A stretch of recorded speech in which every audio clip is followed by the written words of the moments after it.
Assalamualaikum warahmatullahi wabarakatuh. Kembali lagi bersama saya di sini, Adolf Lawas ya. Tadi orangnya pencinta lawas. Pada kesempatan yang berbahagia ini, di pagi hari ini kita akan membagi sebuah pengalaman tentang merawat mobil tua. Mobil tua, untuk merawat mobil tua, dan untuk berbagi sedikit tips-tips untuk mencari mobil tua. Oke guys. Jadi mobil tua ini sebenarnya pada dasarnya sama mobil ya, tentu. Mobil tua hanya yang membedakan adalah lifetime, masa pakai yang sudah lama dipakai. Tapi pada dasarnya pada perawatannya dan untuk kegunaannya tetap sama, memiliki kegunaan yang sama, fungsi yang sama, cuma ada sedikit teknis dan pengurusan yang sedikit berbeda. Yang diantaranya seperti halnya kita mengurus mobil tua itu, yang penting itu disiplin perawatan seperti pengecekan oli, air radiator, dan seperti hose yang ada di yang ada di bagian mesin, kayak selang angin, selang air, terus vakum dan komponen-komponen yang berpengaruh pada mesin, performa mesin. Yang diantaranya yang paling penting diperhatikan pada mobil yang sudah tua, usianya yang cukup berumur, itu hal yang paling penting diperhatikan teman-teman adalah area pada bagian pendingin mesin, cooling, pendinginan pada mesin mobil. Jadi mobil tua ini kebanyakan sudah pakai bypass. Jadi si kondisioner mesinnya itu, si kondisi mesin itu pada mesin kontak on, pen atau kipas pada radiator mobil itu sudah menyala.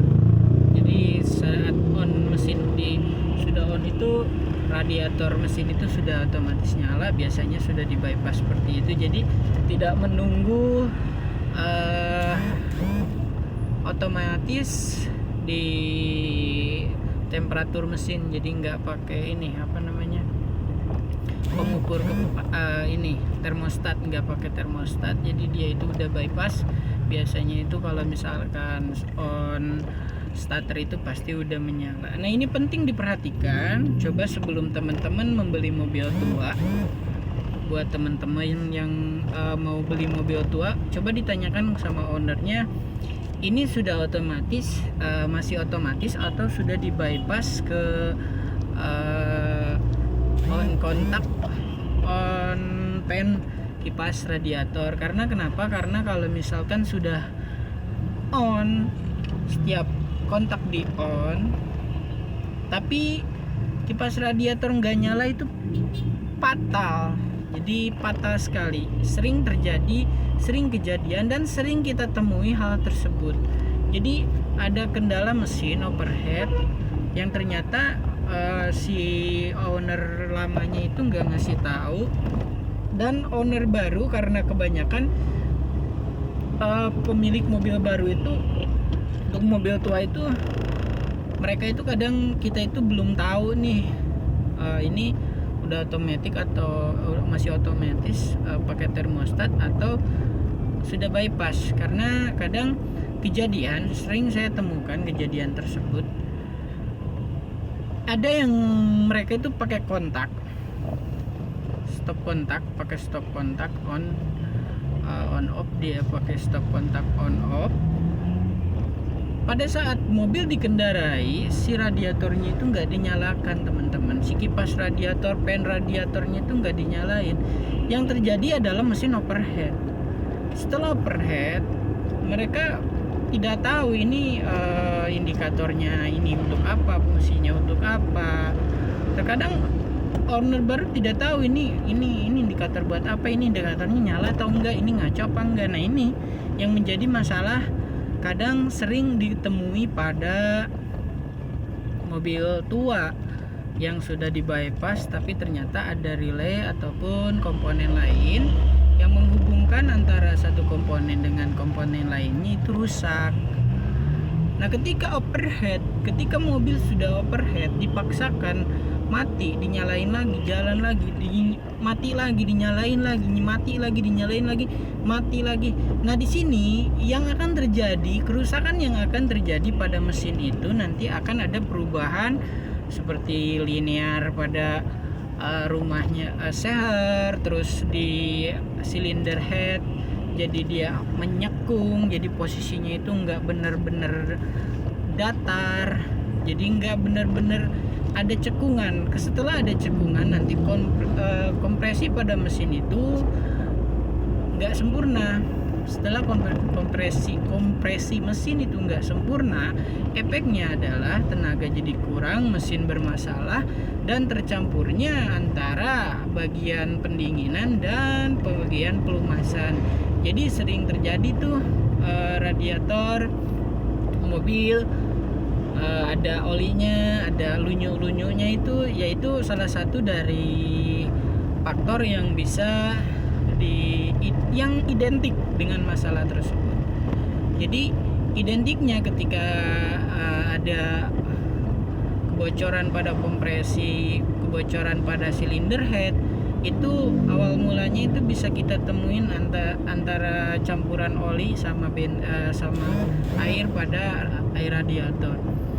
Yang kedua, ciri-cirinya dampak dari overhead itu ketika mesin digas itu gelembung, ada gelembung duk, ada gelembung yang keluar dari air radiator. Jadi ketika di on itu air radiator itu bukannya nyedot tapi muncrat karena ada kompresi yang keluar dari tekanan pembakaran seher, gerakan seher yang menekan keluar ke jalur dari silinder head dan ngebuang ke radiator.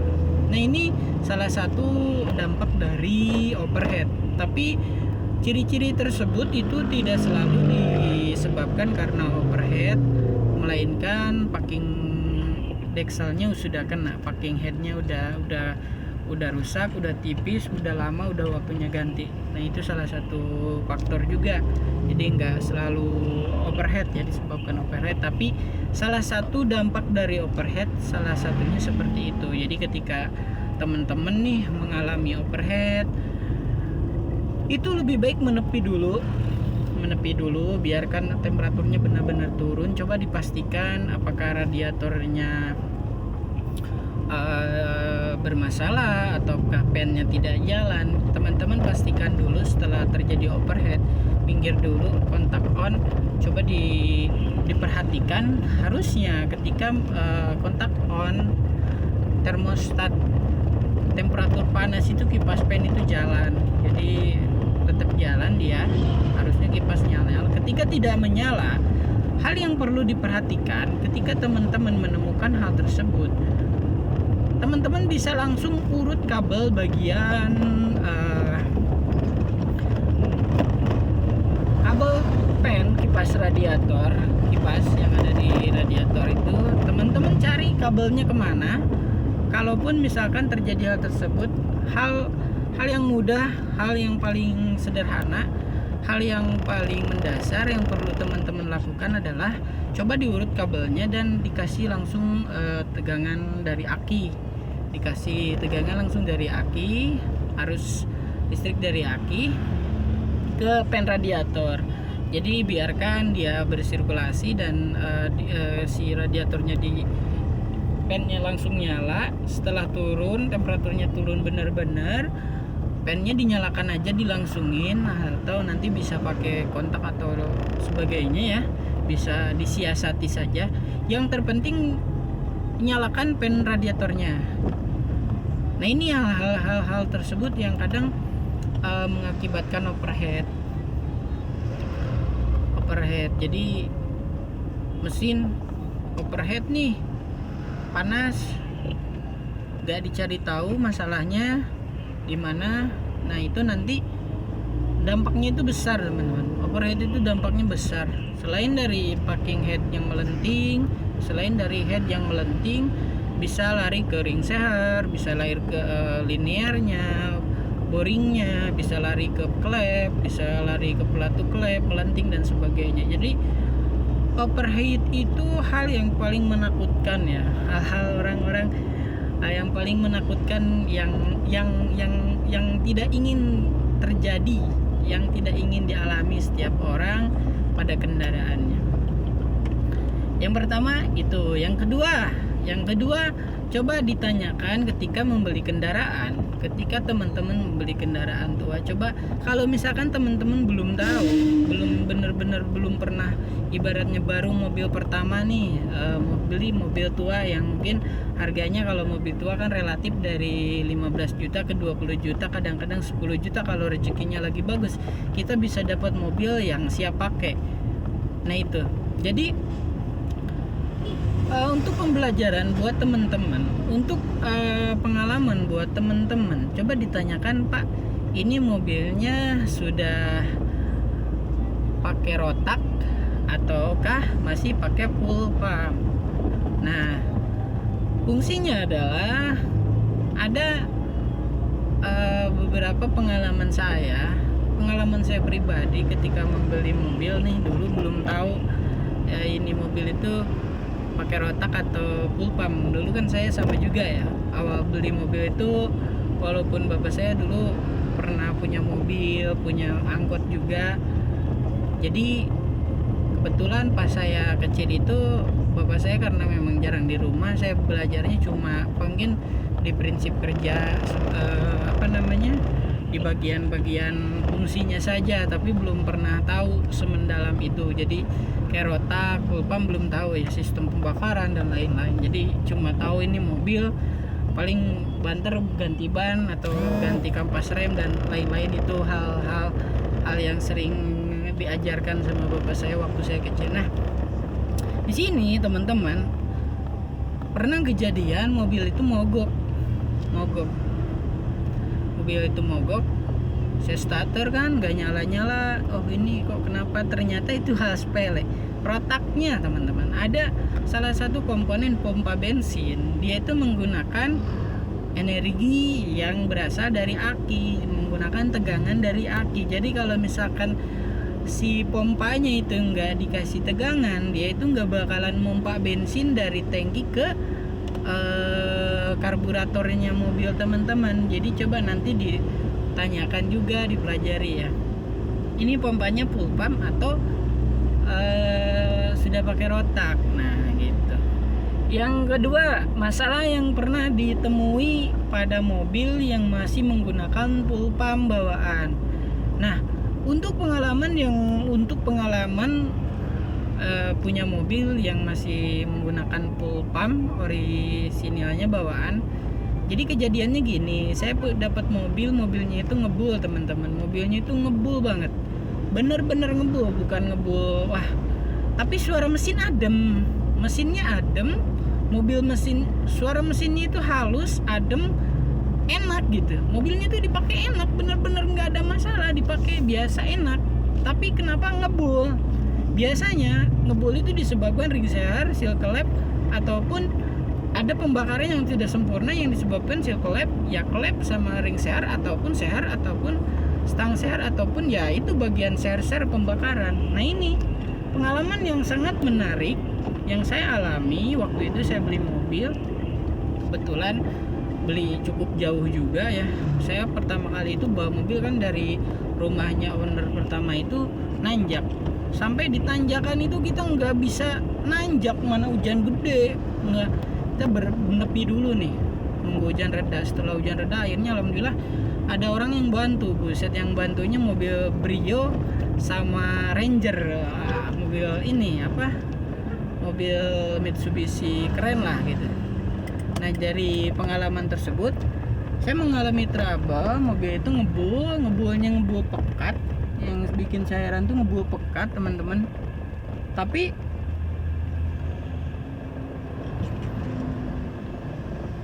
mobil itu mesinnya halus gitu, nggak ada tanda-tanda kayak bermasalah di bagian ring seher ataupun seher. Nah setelah saya cari tahu, ternyata itu penyebabnya dari fuel pump teman-teman. Penyebabnya disebabkan dari fuel pump yang bocor, yang ngasih suplai bensin sama ngasih suplai oli ke bagian bensin. Maka secara otomatis mobil itu membakar oli sama bensin teman-teman. Jadi si mobil itu ngebulnya itu luar biasa. Setelah itu saya cek, ternyata benar di bagian dari karburator itu penuh sama oli. Yang kedua yang lebih parahnya itu kan saya pernah buka ininya ya. Kita buka dulu bagian busi. Saya lihat businya ini busi bener-bener basah, tapi bukan basah sisa pembakaran. Ini bener-bener basah karena oli yang nggak kebakar. Nah di sini pengalaman juga buat teman-teman, mungkin suatu saat bisa terjadi buat teman-teman kebocoran yang disebabkan dari fuel pump yang tercampur sama oli menyebabkan mobil ngebul. Nah ini teman-teman nggak usah panik dulu, jangan panik dulu, tenang, relaksasi, relax, tenang. Nah jadi berdasarkan dari pengalaman saya tersebut, mobil ngebul itu tidak selalu disebabkan dari yaitu seal klep sama ring seher ataupun seher. Jadi pengalaman buat teman-teman barangkali nanti menemukan hal kasus yang sama seperti yang pernah saya alami. Jadi teman-teman nanti bisa ditanyakan ke ownernya, ini mobil masih full pump ataupun sudah rotak, begitu teman-teman. Oke, untuk part pertama tips-tips untuk sebelum membeli mobil tua sampai di sini dulu teman-teman, karena saya mau beli spare part untuk kebutuhan pekerjaan. Semoga tipsnya bermanfaat, dan di tips berikutnya kita akan membahas lagi tips sebelum membeli mobil tua ya. Berarti yang kita bahas ini baru dua ini teman-teman, baru dua pembahasan, overheat sama ini membahas mengenai fuel pump sama rotak. Mudah-mudahan di lain waktu dan kesempatan saya akan kembali membahas, dan semoga tips ini bermanfaat dan bisa bermanfaat ya. Maksudnya yang paling utama sih bermanfaat dan bisa membantu teman-teman bagi pemula ataupun bagi owner mobil tua yang baru punya mobil tua. Oke, terima kasih. Wassalamualaikum warahmatullahi wabarakatuh. Selamat beraktivitas.